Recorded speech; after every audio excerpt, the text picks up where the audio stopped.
अज्ञानतिमिरान्धस्य ज्ञानाञ्जनशलाकया चक्षुरुन्मीलितं येन तस्मै श्रीगुरवे नमः। शङ्करं शङ्कराचार्यं केशवं बादरायणं सूत्रभाष्यकृतौ वन्दे पुनः पुनः। श्रुतिस्मृतिपुराणानाम् आलयं करुणालयं नमामि भगवत्पादं शङ्करं लोकशङ्करम्। ॐ श्री सद्गुरु चरण कमलेभ्यो नमः। ॐ श्री शङ्कराय नमः।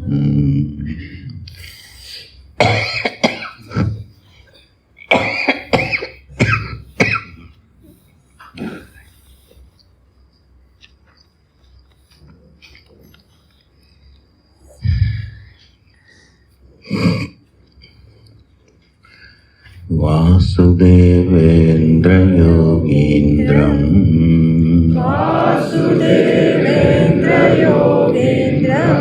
नत्वा ज्ञानप्रदं गुरुं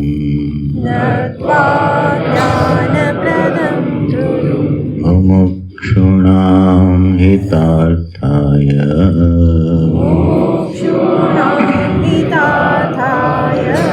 तत्त्वबोधो विधीयते।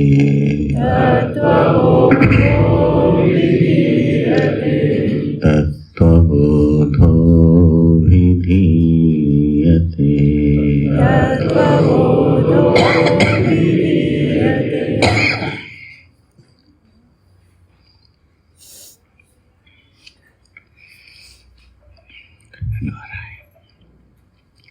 सोलहवें परिच्छेद से पाठ करते हैं। 2 स्वप्नावस्था का जाग्रदवस्थायां यद्दृष्टं यच्छ्रुतं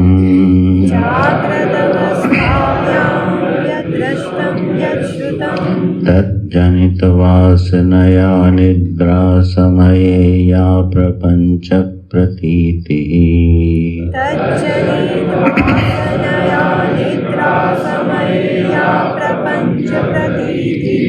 सा स्वप्नावस्था।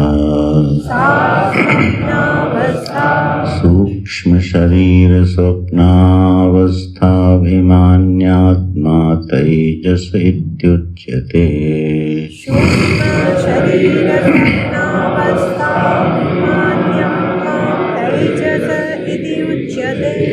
सुषुप्त्यवस्था का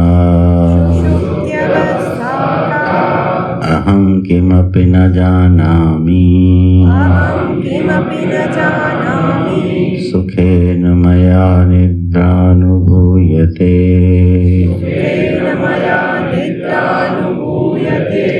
इति या सा सुषुप्त्यवस्था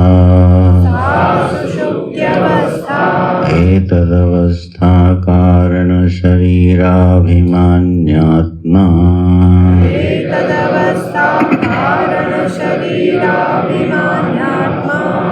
प्राज्ञ इत्युच्यते।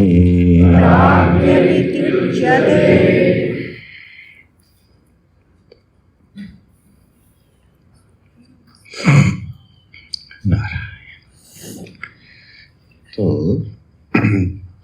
अवस्थाओं का विवरण कर रहे हैं भगवान भाष्यकार। जागृत अवस्था का, स्वप्न अवस्था का और सुषुप्ति अवस्था का।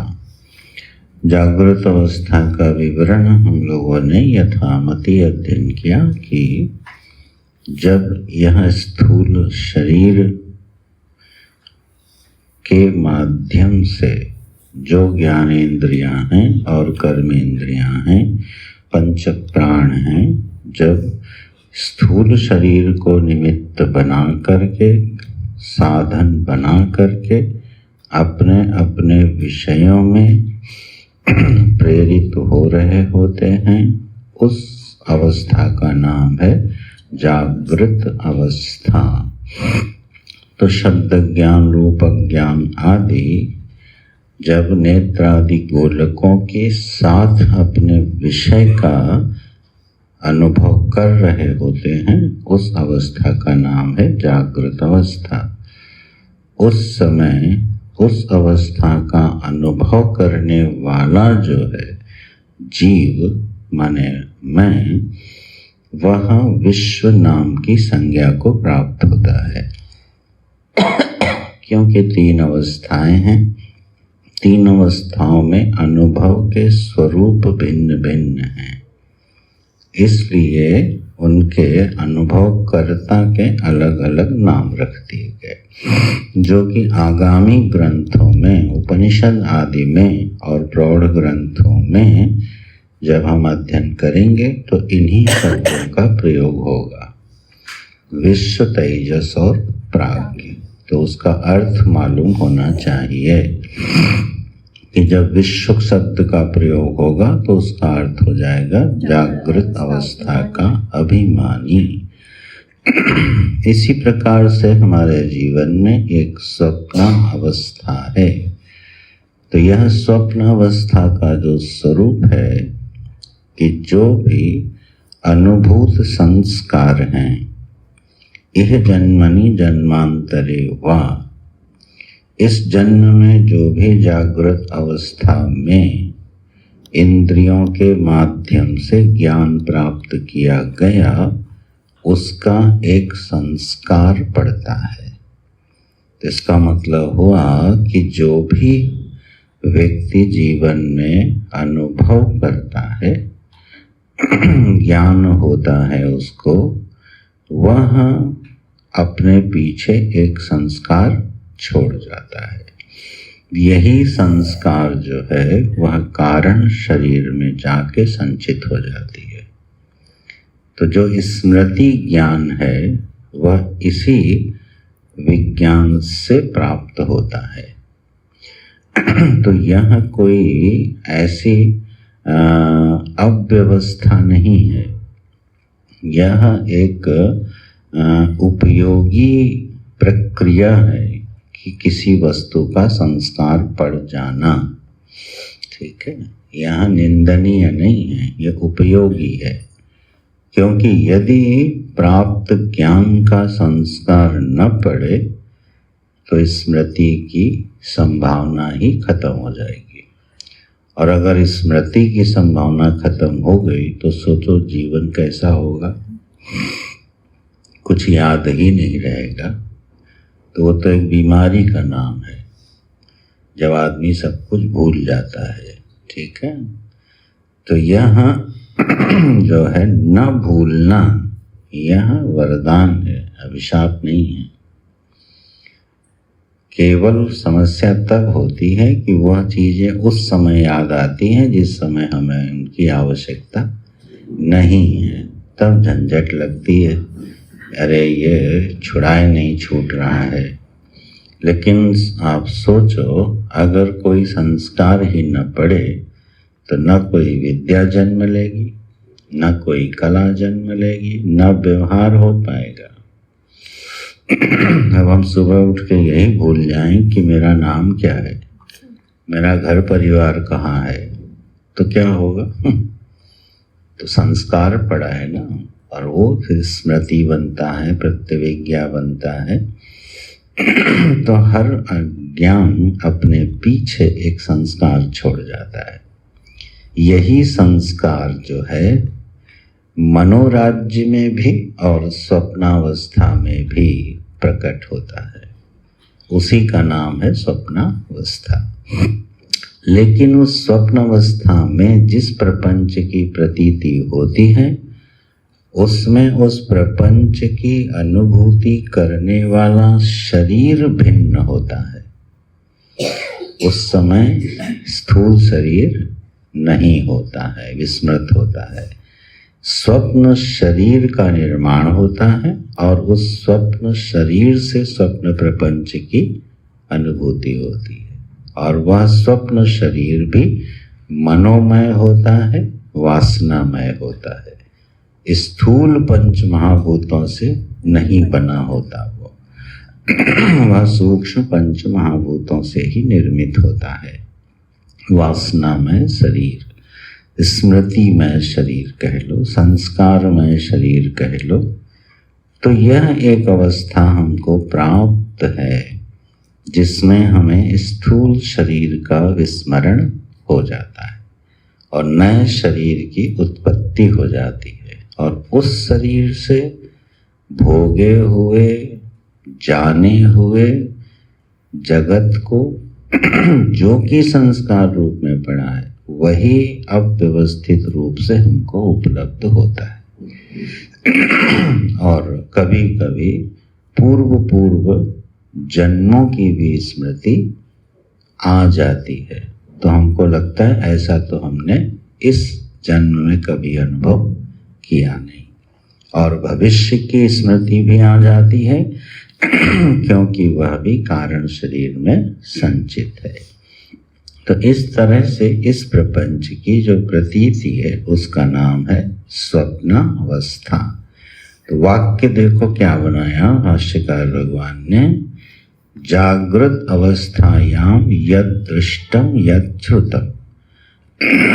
जागृत अवस्था में जो देखा गया और जो सुना गया, तज्जनित वासनया निद्रा समये, उससे जन्म लिया एक वासना ने, वासना माने या संस्कार ने, निद्रा समय, सोते समय उस प्रपंच की जो प्रतीति होती है उसका नाम है स्वप्न अवस्था। उस समय हम सूक्ष्म शरीर के साथ अभिमानी होते हैं, तादात्म्यपन्न होते हैं तो हमारा एक नाम पड़ता है तेजस। तो जब तेजस संज्ञा पड़ेगी जीव की, तो उसका अर्थ है कि वह उस समय सूक्ष्म शरीर के साथ तादात्म्यपन्न है। तो यहाँ स्वप्नावस्था का वर्णन हुआ। इसमें एक और विचारणीय विषय है कि जागृत अवस्था में स्वप्न अवस्था की भी स्मृति रहती है और सुषुप्ति की भी स्मृति रहती है। जागृत में स्वप्न का भी बोध होता है, बोध माने स्मरण रहता है, मैंने ऐसा स्वप्न देखा था, अब स्मरण हो रहा है ना। किस अवस्था में हो रहा है? जागृत में। अच्छा, मैं सुखपूर्वक सोया, किस अवस्था में स्मरण हो रहा है? जागृत। तो जागृत अवस्था में स्वप्न का भी स्मरण होता है और सुषुप्ति का भी स्मरण होता है। अच्छा, लेकिन स्वप्न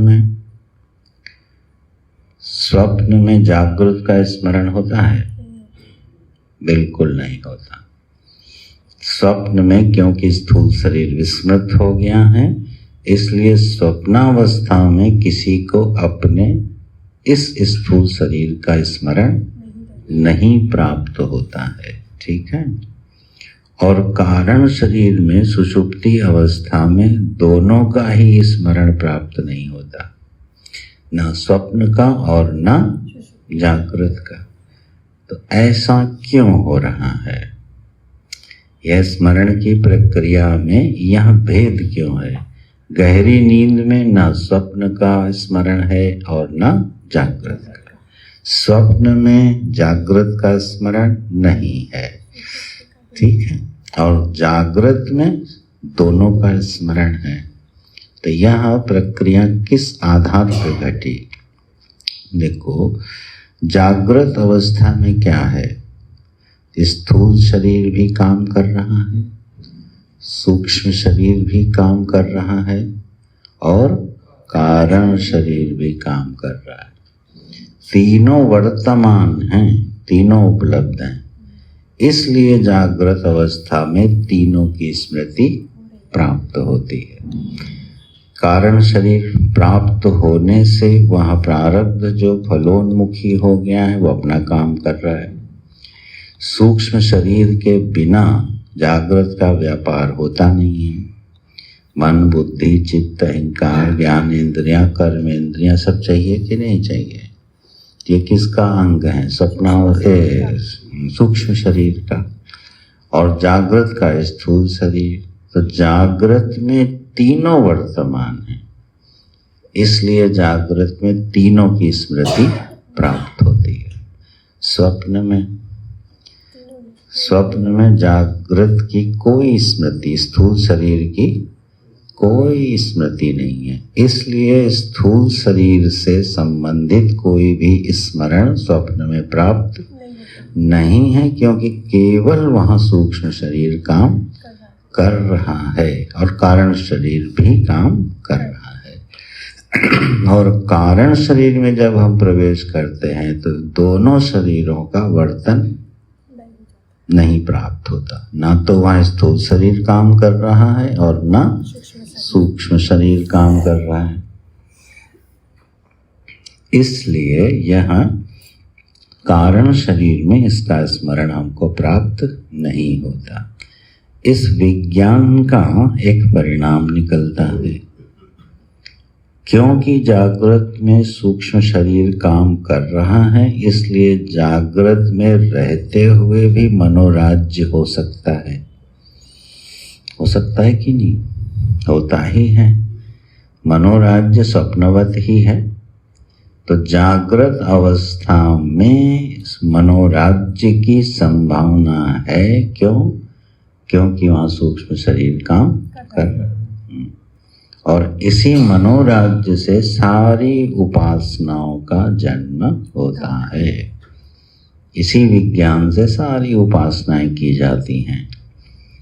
शालग्राम में भगवान विष्णु की बुद्धि करके उसका चिंतन करना, ये मनोराज्य है कि नहीं है? मनोराज्य कहने में डरो मत, सब उपासनाएं मनोराज्य ही हैं। ठीक है? जब उनका विषय उत्कृष्ट होता है तो उपासना हो जाती है। जब हम भगवान का चिंतन करते हैं तो मनोराज्य है कि नहीं? अपने मन में तत् आकार की वृत्ति बनाते हैं तो ये कार्य सूक्ष्म शरीर से संपन्न होता है। इसलिए जागृत अवस्था में ही क्या बनती है? उपासना बनती है, कर्म बनता है। ठीक है? अच्छा जी। और इसी जागृत अवस्था में निर्विकल्प होकर के सुषुप्तिवत समाधि अवस्था का अनुभव हो जाता है। क्यों होता है? क्योंकि वहाँ कारण शरीर भी वर्तमान है, उस पर हम काम कर सकते हैं। जैसे कारण शरीर में सर्व प्रपंच का अभाव हो जाता है, लय हो जाता है, उसी तरह हम ध्यान आदि का अभ्यास करते हुए जागृत अवस्था में भी समस्त वृत्तियों के व्यापार को रोक करके समाधिवत, सुषुप्तिवत समाधि की अवस्था में भी प्राप्त हो जाती है। तो ये सब बड़े उपासना जन्य स्थितियां हैं जिनका अभ्यास किया जाता है। लेकिन उसका विज्ञान यहाँ पर ये है, यह काम कारण शरीर में नहीं हो सकता और यह काम स्वप्न शरीर में भी नहीं हो सकता। अच्छा बताओ, स्वप्न में किसी की हमने मदद करी तो पुण्य बनेगा? क्यों नहीं बनेगा भाई? मदद तो वहाँ भी करी, कर्म तो वहाँ भी हो रहा है, लेकिन स्वप्न में होने वाले कर्म का फल क्यों नहीं बनता? स्थूल और कारण शरीर कार्यरत नहीं है। नहीं, क्योंकि स्वप्नावस्था फल रूप है। जो अवस्था फल रूप होती है केवल वह भोग योनि होती है। ठीक, तो स्वप्नावस्था में हमारे शिथिल कर्मों का क्या होता है? फल मिलता है। तो स्वप्नावस्था फल रूपा है।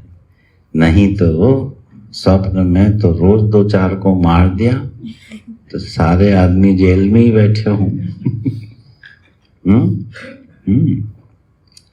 तो स्वप्न में कर्म दिखाई देते हुए भी, क्रिया होते हुए भी उसका कोई फल बनता नहीं है, क्योंकि वो फल रूपा होती है। तो यह सारा कार्य कहाँ होगा? जागृत अवस्था में। यह जागृत अवस्था कर्म रूप भी है और फल रूप भी है, दोनों है। कर्मात्मक भी है और फलात्मक भी है। प्रारब्ध रूपी जो हमारा कर्म फलोन्मुखी होता है तो ये फलात्मक हो गई। उस पर जो सोची समझी प्रतिक्रिया है वो कर्मात्मक हो गई। तो यहाँ जागृत अवस्था कर्म रूप भी है और फल रूप भी है। तो इसलिए स्वप्नावस्था और सुषुप्ति अवस्था ये दोनों दृष्टांत बनती हैं सिद्धांत को समझाने के लिए। इनमें कर्म नहीं होता। ये है स्वप्नावस्था का कुछ वर्णन प्राप्त हुआ। अब सुषुप्ति अवस्था का, सुषुप्ति अवस्था क्या है? बोले भाई, अहम किमपि न जानामि, मैं कुछ भी नहीं जानता हूँ। और सुखेन मया निद्रानुभूयते, सुखपूर्वक मेरे द्वारा निद्रा का अनुभव किया जाता है। यह अवस्था क्या हो गई? सा सुषुप्ति अवस्था। भगवान नास्यकार ने इसके ज़्यादा लक्षण नहीं बनाए हैं यहाँ पे, ठीक है। सबसे कम लक्षण बनाए हैं सुषुप्ति अवस्था के, क्योंकि वो लक्षण अगर बनाएंगे तो फिर अन्य बहुत से ग्रंथों का आश्रय लेना पड़ेगा। और अभी तो ग्रंथ का ये प्रक्रिया ग्रंथ है, इसलिए भाष्यकार भगवान यहाँ अधिक लक्षण नहीं बनाते हैं सुषुप्ति के। सीधे एक अनुभव को लक्षण बना देते हैं। क्या? अहम किमपि न जाना, मैं कुछ भी नहीं जानता हूँ। बोले ये तो कई बार मैं जागृत में भी बोलता हूँ। क्या? बोले मुझे प्रपंच से कोई मतलब नहीं, मैं कुछ भी नहीं जानता। तो क्या सुषुप्ति अवस्था में लक्षण चला जाएगा वो? जागृत में अगर आप ये बोलो मैं कुछ भी नहीं जानता, तो ये लक्षण सुषुप्ति अवस्था में क्यों नहीं जाएगा?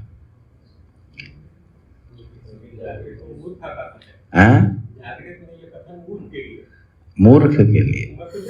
अच्छा, ये अहम किमपि न जानामि जब जागृत में बोला जाता है तो बोलने वाला इस बात को जरूर जानता है कि वो ये बात बोल रहा है, ठीक है। लेकिन सुषुप्ति में यह भी नहीं जानता कि मैं नहीं जानता, ठीक है। तो यहाँ अहम किमपि न जानामि का क्या अर्थ हुआ? वह किसी भी दृष्ट और अदृष्ट प्रपंच का अनुभव ही नहीं कर रहा है, ठीक। ये किमपि न जानामि में अर्थ आएगा कुछ भी नहीं जानता, और इस बात को भी नहीं जानता कि वो कुछ नहीं जानता है। तो ये किमपि न जानामि का पूरा अर्थ बनेगा। तो देखो भगवान ने कैसी विचित्र अवस्था बनाई है। विचित्र नहीं, बड़ी मंगलमयी अवस्था बनाई है कि वह हमको यह प्रकृति एक ऐसी अवस्था में रोज भेज देती है जहाँ पर हम कुछ नहीं जानते हैं। सारा प्रपंच जो है वो विस्मृत हो जाता है। और मंगलमय किस लिए है? क्योंकि सुखेन मया निद्रानुभूयते। यह अवस्था किस रूप में प्राप्त होती है? सुख रूपी है। ये सुषुप्ति अवस्था बहुत विचारणीय है, इसमें बहुत शास्त्रार्थ हैं।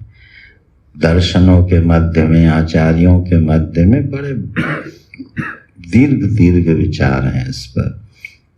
तो यह सुखपूर्वक अनुभव में आती है।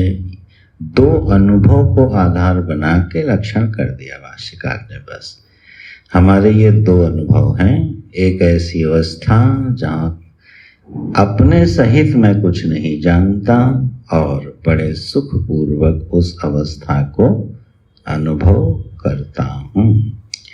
अब यहाँ पर जो प्रश्न उठाए जाते हैं, एक आध पर विचार कर लो।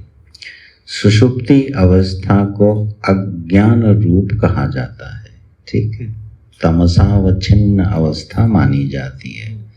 यह अज्ञान रूप अवस्था है। अच्छा, अज्ञान में जाने से भय उत्पन्न होता है कि आनंद उत्पन्न होता है? अज्ञान भय को उत्पन्न करने का निमित्त है कि आनंद को उत्पन्न करने का? अज्ञान हमेशा भयोत्पादक होता है, ठीक है। जब आप किसी नए शहर में गए अथवा किसी जंगल में गए और आपको उसके बारे में कुछ भी पता नहीं है तो क्या होगा? भय होगा। लेकिन अगर आपको मालूम है यहाँ इतनी पगडंडियां हैं, ये गली है, इसके 500 मीटर बाद ही बस्ती है, ठीक है, और यहाँ किसी जंगली जानवर का प्रभाव नहीं है। अब इस ज्ञान ने क्या किया? भय को हटा दिया। आप ध्यान देना, कहीं पर भी जहाँ अज्ञान होगा वो भय पैदा करेगा। हम किसी अनजाने शहर में पहुंचे और वहां दो आदमी आते हुए दिखे, भय हो गया, है ना। कहीं लूट न लें, कैसे चले आ रहे हैं, मेरी तरफ ही चले आ रहे हैं। क्यों? अज्ञान है। न हमको शहर का ज्ञान है, न शहर की कानून व्यवस्था के जानते हैं, न वहाँ के लोगों को जानते हैं, न मदद के लिए किसी को बुला सकते हैं। तो क्या होता है? भय होता है, ठीक है। क्यों हो रहा है भय? अज्ञान है।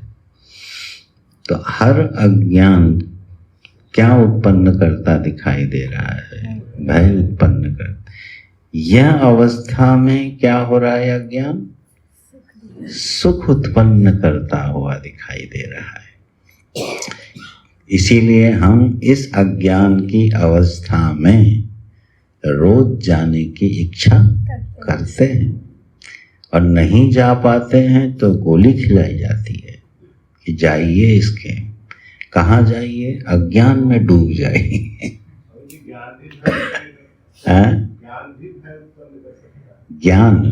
ज्ञान भी भय उत्पन्न कर सकता है, सही है।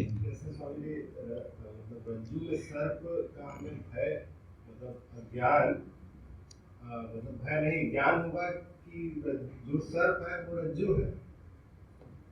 ये दृष्टांत गलत दे गए। बात सही बोले थे, दृष्टांत गलत दे गए।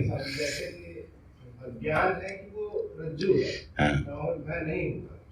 लेकिन जैसे ही पता चलेगा कि वो सर्प है तब वो और भय हो जाएगा। नहीं, ये दृष्टांत विषम दृष्टांत। बचपन में जैसे होता था स्वामी जी, हाँ। गांव की एक जगह होती थी जहाँ माना जाता था कि यहाँ भूत रहता है। हमें नहीं पता होता था, हम खूब खेलते थे, नहीं करता। हाँ। जब बता दिया जाता था कि यहाँ भूत रहता, उस दिन से डर लगने लगता था। गुड, ये दृष्टांत सही है। तो ज्ञान से भी भय उत्पन्न होता है, यह भी बात सही है, ठीक है। तो अज्ञान भी भय का कारण है और ज्ञान भी। अब कौन सा ज्ञान भय का कारण है और कौन सा ज्ञान निर्भयता का कारण? द्वैत का ज्ञान भय का कारण है और अद्वैत का ज्ञान निर्भयता का कारण। यस्मिन्नेव उदरम अंतरम कुरुते तस्य भयम भवति। यह वेद वाक्य है। जो अपने में और जगत में भेद उत्पन्न करता है, यह द्वैत ज्ञान क्या करेगा? भय उत्पन्न करेगा। और आत्मज्ञान निर्भयता उत्पन्न करेगा। तो ये लक्षण बिल्कुल सही है। कौन सा ज्ञान और कौन सा अज्ञान, फिर इसका विश्लेषण करना पड़ेगा। तो अज्ञान भी भय का क्या है, उत्पादक बनता है। ठीक है, तो यह अज्ञान, भय हमेशा दुख देता है, लेकिन इस अज्ञान की विशेषता ये है कि न ये तो भय उत्पन्न कर रहा है और न ही दुख उत्पन्न कर रहा है। ठीक, तो यह अज्ञान भयोत्पादक भी नहीं है और दुखोत्पादक भी नहीं है। ठीक है, गोस्वामी जी ने तो ये कही दिया, सबते भले मूढ़ जिन्हीं न व्यापई जगत गति। बोले सबसे भले कौन है, अज्ञानी, जिनको कोई जगत की गति व्याप्त होती ही नहीं है ना। तो वहाँ मूढ़ का अर्थ है बेशरम। ठीक है, उसको कोई सुख दुख मान अपमान कोई फर्क नहीं पड़ता। जिसको हम लोग बोलते हैं ना, चिकना घड़ा है, गैंडे की खाल है, उस अर्थ में वो मूढ़ है, उन्हें कोई जगत की गति व्याप्त नहीं होती। अच्छा भाई, विषय मत भटकाओ हमारा तुम लोग। इसीलिए चर्चा बाद में होती है। लेकिन चिंतन अच्छा था। लक्षण में अतिव्याप्ति दोष है। केवल यह नहीं कह सकते कि अज्ञान से भय ही उत्पन्न होता है, और केवल ये भी नहीं कह सकते कि ज्ञान से सुख ही उत्पन्न होता है। ठीक है, तो लक्षण मिश्रित बनाने पड़ेंगे। तो यहाँ उसी का निषेध है। यद्यपि अज्ञान प्रायः भय का निमित्त होता है, लेकिन यहाँ पर अज्ञान भय का निमित्त नहीं है, सुख का निमित्त बनता है। तो हम लोग लक्षण किसका बना रहे हैं, सुषुप्ति अवस्था का। तो ऐसा अज्ञान, अहम किमपि न जानामि, में जो प्रवेश करने वाला जीव है और उस समय वह सुख पूर्वक एक वृत्ति का अनुभव करता है, उसका नाम है निद्रा। ठीक, मीमांसाएं फिर खुलती जाएंगी तो चर्चा बढ़ती जाएगी। निद्रा जो है वो एक वृत्ति का नाम है। वृत्ति माने थॉट। सोचो, निद्रा को क्या कहा गया, वृत्ति कहा गया, एक थॉट है। हम लोग सोचते हैं थॉटलेसनेस का नाम निद्रा है ना। भागवत में प्रहलाद जी ने ये बात कही है जब वेदांत पढ़ा रहे हैं बच्चों को, और महर्षि पतंजलि ने तो 5 वृत्तियों में इसका नाम ही लिया है। प्रमाण, विपर्य, विकल्प, निद्रा, स्मृति। ये है पंचवृत्तयः। प्रमाण, विपर्य, निद्रा, विकल्प और स्मृति। 5 वृत्तियों में से एक वृत्ति का नाम रख दिया, क्या, निद्रा। क्यों भाई इसको वृत्ति क्यों कह रहे हो, थॉट क्यों कह रहे हो? बोले इसलिए कह रहे हैं कि अगर ये वृत्ति नहीं होगी तो अनुभव नहीं होगा, क्योंकि बिना वृत्ति के कोई अनुभव होता नहीं। जैसे घट है, घटक ज्ञान हुआ तो घटाकार वृत्ति बने बिना हो जाएगा। सामने घट रखा है, उस घट का ज्ञान कब होगा, जब चित्त में घट के आकार की वृत्ति बनेगी, थॉट बनेगा, तभी घट का ज्ञान। जिस विषय का आकार मन नहीं बना पाएगा उस विषय का उसको ज्ञान नहीं होगा, स्पष्ट ज्ञान फिर नहीं होगा।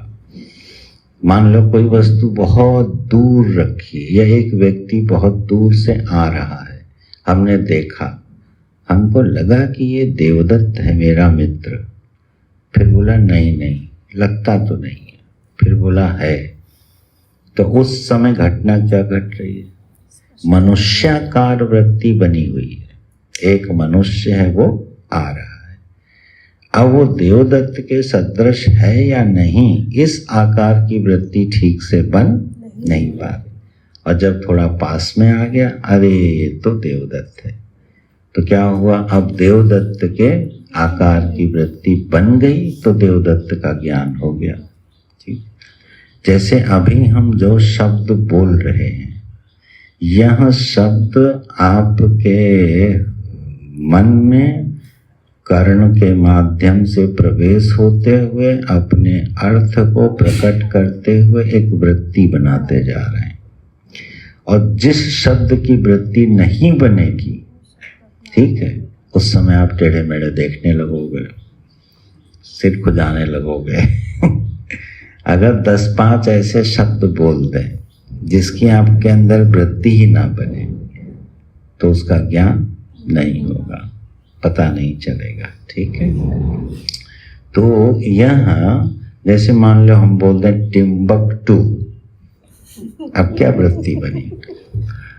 टिम्बकटू क्या? कुछ नहीं, सुना तो ना, शब्द तो गया ना कान में, बोध क्यों नहीं है? क्योंकि टिम्बकटू नाम की कोई चीज हमारे ज्ञान में नहीं है। दक्षिण अफ्रीका में है, वहां टिम्बकटू बोलोगे तो उसका अर्थ है, ठीक, लेकिन हमारे हृदय में वो वृत्ति नहीं बनी। तो ज्ञान की विधि क्या है? उस आकार की वृत्ति बननी चाहिए, और अगर उस आकार की वृत्ति नहीं बनी तो ज्ञान नहीं होगा, अनुभव नहीं होगा। अनुभव नहीं होगा तो स्मृति नहीं होगी। ठीक, तो अगर गहरी नींद में कोई वृत्ति नहीं बनती तो कोई अनुभव नहीं होगा। कोई अनुभव नहीं होगा तो सुख का अनुभव की स्मृति कैसे हो रही है? गहरी नींद में मैं सुख से सोया, ये बोलते हैं ना, तो वो जो सुख की अनुभूति है वो स्मृति रूप है कि नहीं? स्मृति का मतलब है वहां सुख का ज्ञान हो रहा था। ये सुसुप्ति अवस्था समझना इतना आसान नहीं है। इसका मतलब वहां क्या हो रहा था? सुख का अनुभव हो रहा था। अब अगर हम कहें कि अनुभव हो रहा था तो वृत्ति चाहिए, हाँ बिल्कुल चाहिए, क्योंकि बिना वृत्ति के अनुभव हो नहीं सकता। तो अगर वृत्ति है तो वृत्ति का विषय होना चाहिए। क्रम पकड़ रहे हो ना? अगर कोई वृत्ति है तो वृत्ति बिना विषय के होती है। घट वृत्ति हो, पट वृत्ति हो, मठ वृत्ति हो, मन में जो भी विचार आता है उसका कोई विषय होता है कि नहीं होता? तो अगर वृत्ति है तो उसका विषय होना चाहिए। अब वृत्ति भी है, विषय भी है, सुख की अनुभूति भी है, और पता हमको कुछ नहीं है। ये कैसे हो सकता है?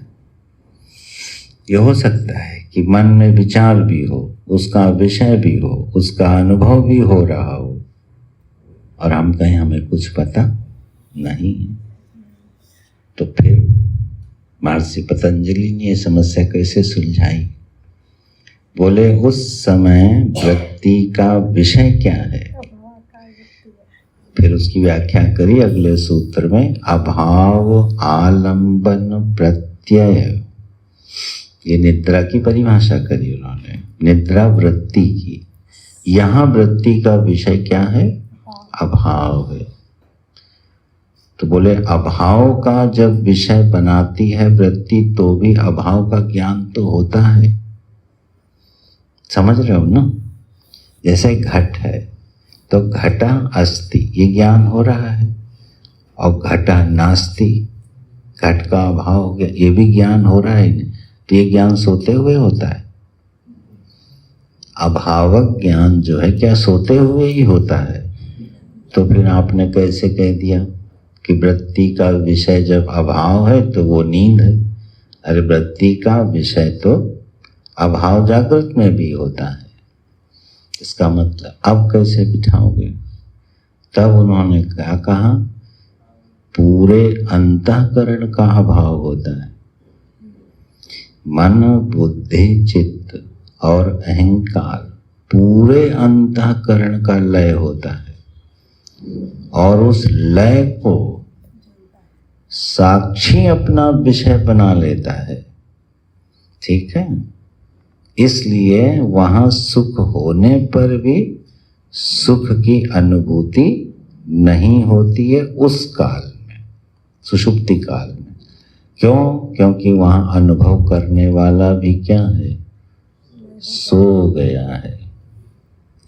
अनुभव करने वाला भी सो गया और सोते हुए अनुभव कर रहा है ना? कमाल की बात।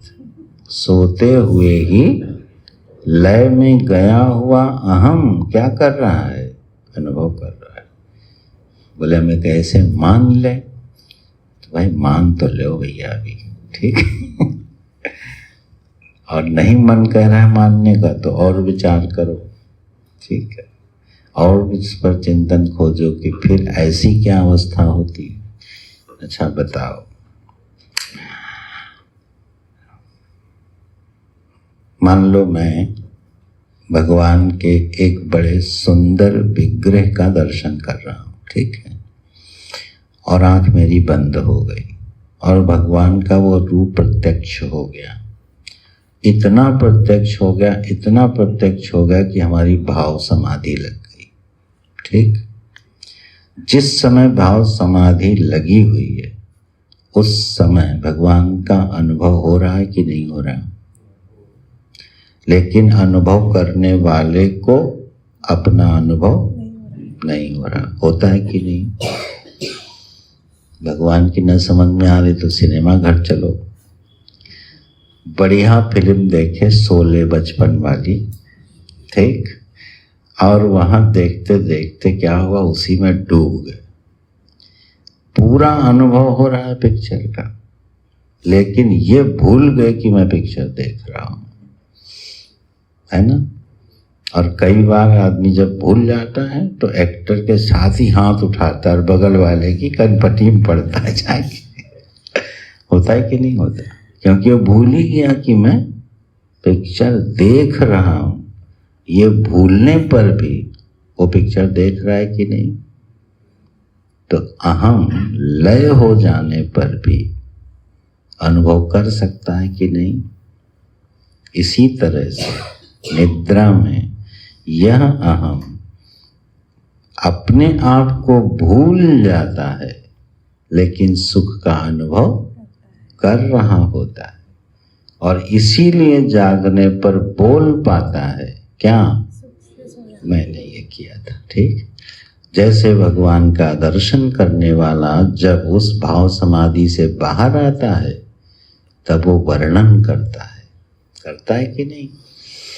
भगवान के उस दिव्य स्वरूप का जो उसने दर्शन किया है उसका वर्णन करता है, उस पर ग्रंथ लिखता है, उस पर पद लिखता है। कैसे लिख रहा है? क्योंकि वो उस अवस्था में जाके उसने अनुभव किया, लेकिन अपना अनुभव उसको उस समय नहीं था। इसी तरह अज्ञान में, इस नींद की अवस्था में बड़ी सटीक व्याख्या करी है महर्षि पतंजलि ने, जो बड़ी समीचीन है। हालांकि बहुत से विद्वान इसमें भी दोष निकालते हैं, पर अभी हम उधर नहीं जाएंगे। बहुत सुंदर समीचीन व्याख्या है महर्षि पतंजलि की कि निद्रा एक ऐसी अवस्था है जहां पर अहम के सहित सारा प्रपंच क्या हो जाता है? लय हो जाता है और वह उसका निरंतर अनुभव होता है। ठीक उसी तरह जैसे भाव समाधि में भक्त को भगवान का दर्शन होता है और बाद में उसको पूरा स्मरण होता है तो ग्रंथ लिख देता है। उसी तरह जब हम जागृत में आते हैं तो पूरे इस अनुभव के साथ आते हैं, आज मैं बड़े सुखपूर्वक सोया, गहरी नींद में सोया। इस अनुभव के साथ उठता है वो। इसलिए भाष्यकार भगवान लक्षण बना रहे हैं, सुखेन मया निद्रा अनुभूयते।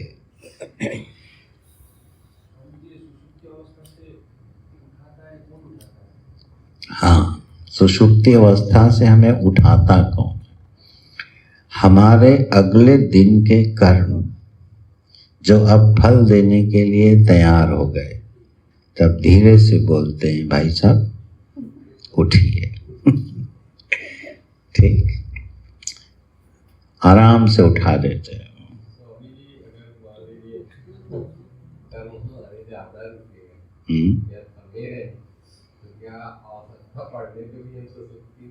हाँ, देखो ऐसा होता है जैसे प्रतिदिन मान लो आप 10-11 बजे सोते हो और 5-6 बजे उठते हो, ठीक है, एक नियम सा बना हुआ है प्राकृतिक व्यवस्था से। और किसी दिन आपको 4 बजे ट्रेन पकड़नी है और आपने 2 बजे का क्या किया, अलार्म लगाया।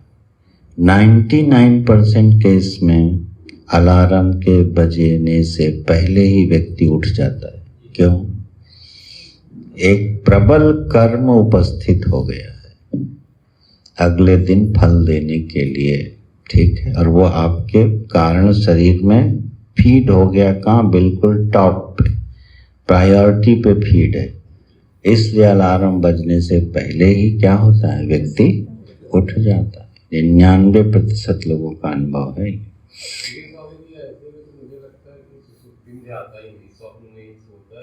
हाँ, तो जिनके कर्म भैया इतने खराब हैं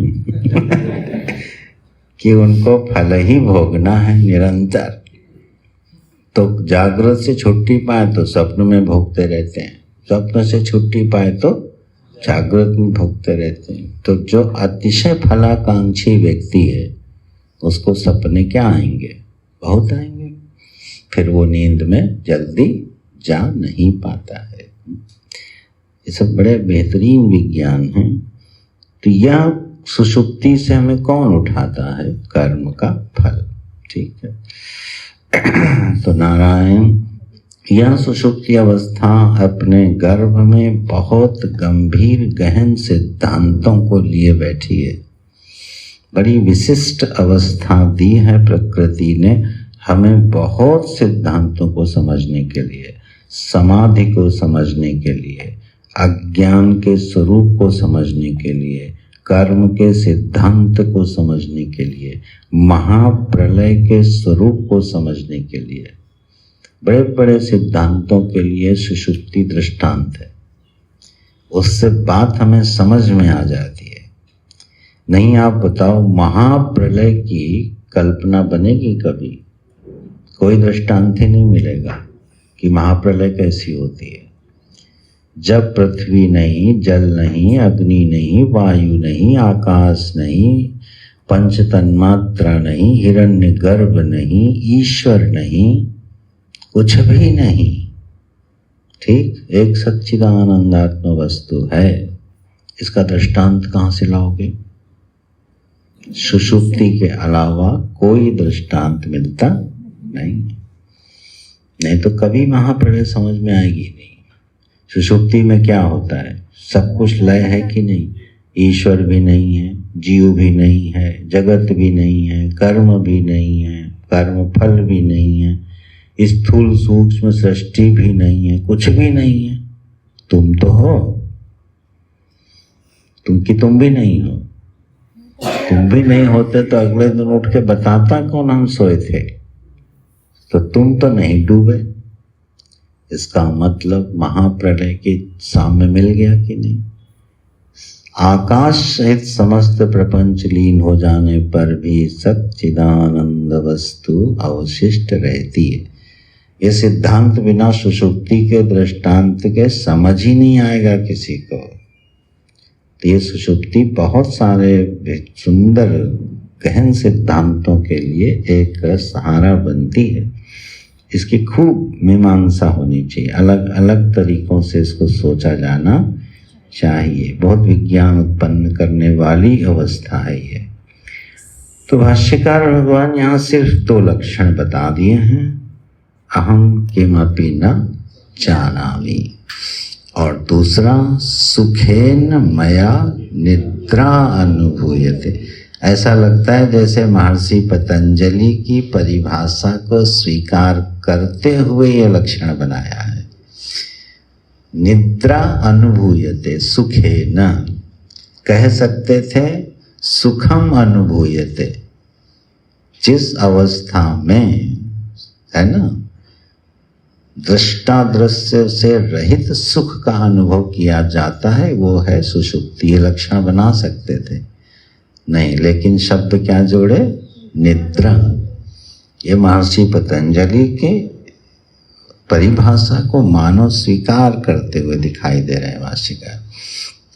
मेरे द्वारा निद्रा का अनुभव किया जाता है, निद्रा वृत्ति का सुख पूर्वक किया जाता है। इति या ऐसी जो है उसका नाम है सा सुषुप्ति अवस्था। चलो जी, इसमें हमारा नाम क्या पढ़ने वाला है? प्राज्ञ। एतत् अवस्था कारण शरीराभिमानी आत्मा। इस अवस्था में हमारा तादात्म्य किस शरीर से है? कारण शरीर से है। तो कारण शरीर से हमारा अभिमान है, अभिमान माने तादात्म्य है, तो उस समय हमारा नाम पड़ गया, जीव का नाम पड़ गया प्राज्ञ। प्राज्ञ माने क्या होता है? प्रकर्षेण अज्ञ, बहुत अच्छी तरह से जो अज्ञान में डूबा हुआ है उसको बोलेंगे प्राज्ञ। फिर कहीं प्रौढ़ ग्रंथों में ये भी उत्पत्ति मिलेगी, तोड़ मरोड़ के आती वैसे तो, जो ज्ञानी है उसको उस अर्थ में भी, लेकिन वहाँ मत लेना, उसके लिए शब्द बनेगा प्रज्ञ, प्राज्ञ नहीं बनेगा। प्रज्ञ बना तो ज्ञानी हो गया। प्रकर्षेण ज्ञ, जो अच्छी तरह से ज्ञानी है, जानता है, उसका नाम पड़ेगा, वो होगा प्रज्ञ। और अगर प्राज्ञ किया तो प्रकर्षेण अज्ञ, अज्ञ माने अज्ञानी।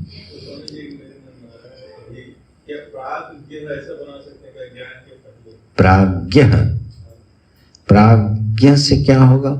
ज्ञान से पहले सुख उठने से पहले की अवस्था, सुख उठते तो ज्ञान होता है, हाँ, इसके पहले की अवस्था प्राग। ये नहीं बनेगी, इस पर चर्चा करेंगे, ठीक है। ये सब विचार रखा करो, अच्छा है, मंथन होता है, ठीक है। यह विनोदी व्याख्या है, जैसे महाराज जी, हमारे अखंडानंद महाराज जी शब्दों के साथ खेलते थे, बढ़िया बढ़िया उसके अर्थ निकाला करते थे, जो व्याकरण सिद्ध नहीं होते थे। तुम जो अर्थ कर रहे हो ये व्याकरण से सिद्ध नहीं हो सकता, ठीक है।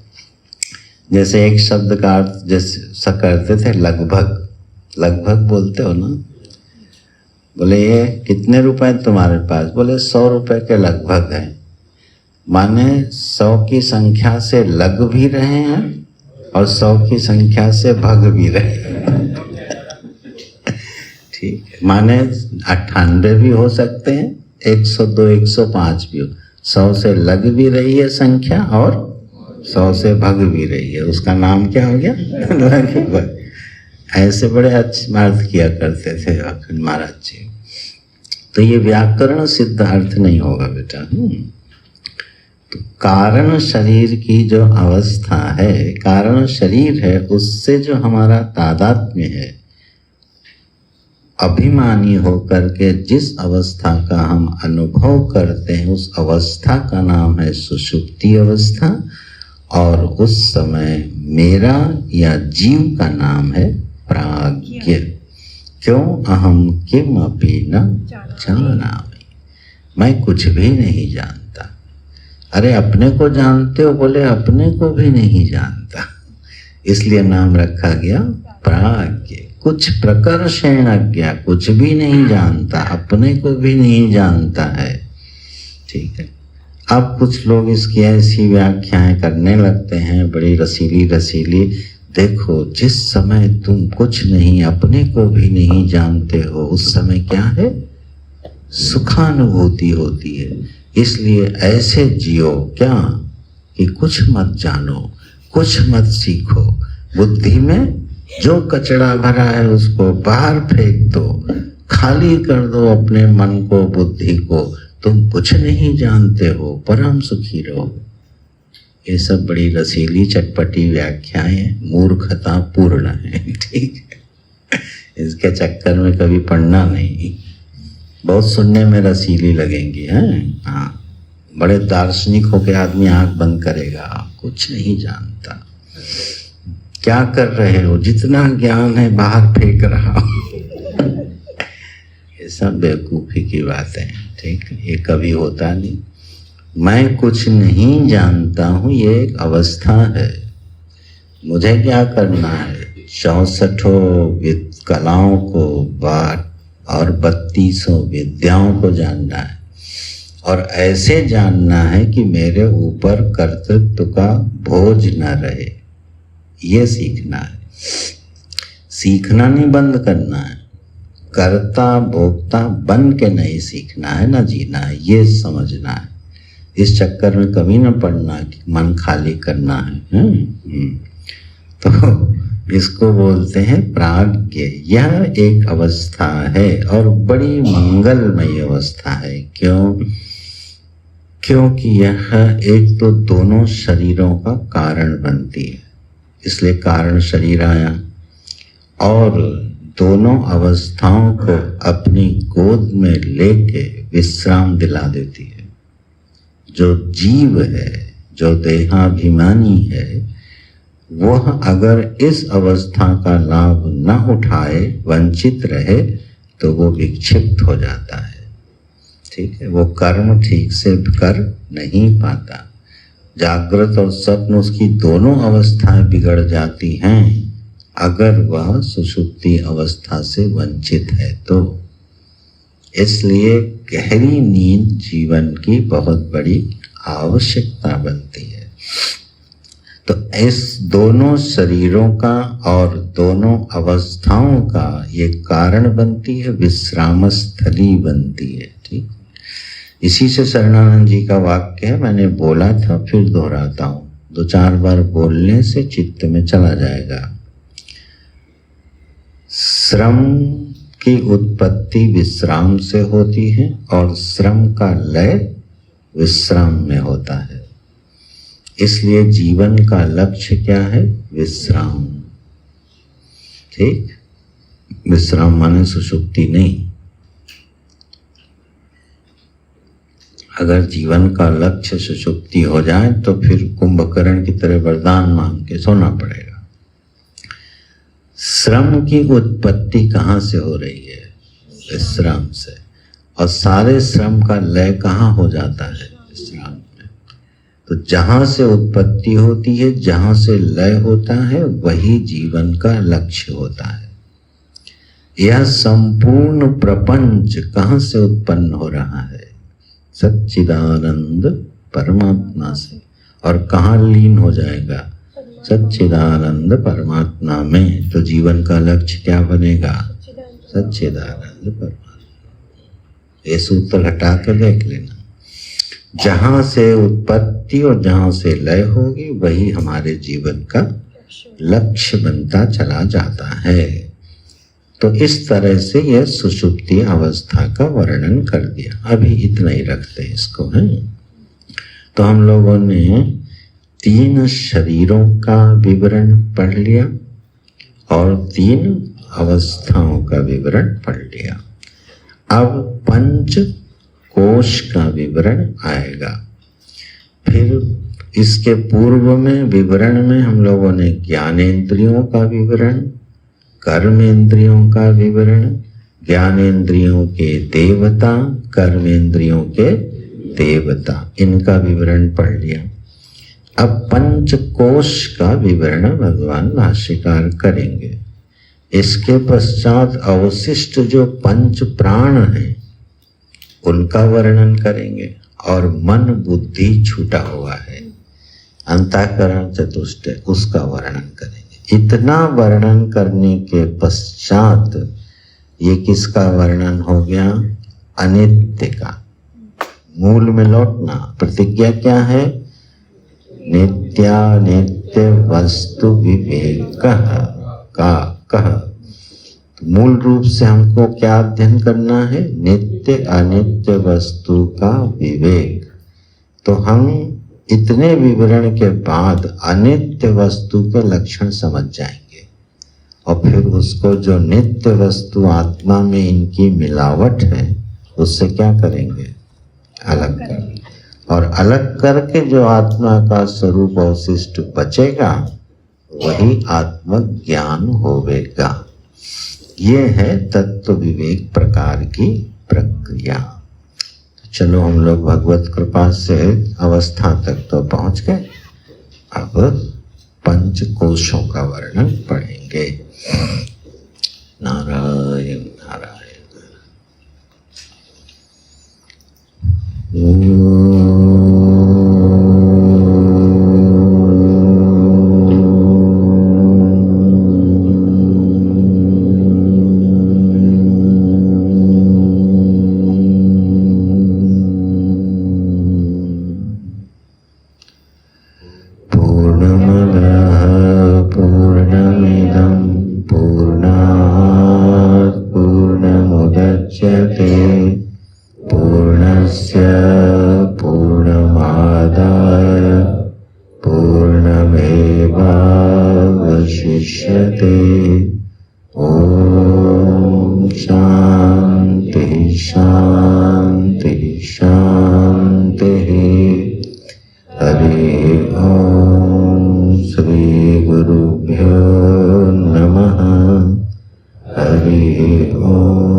ओम तत्सत।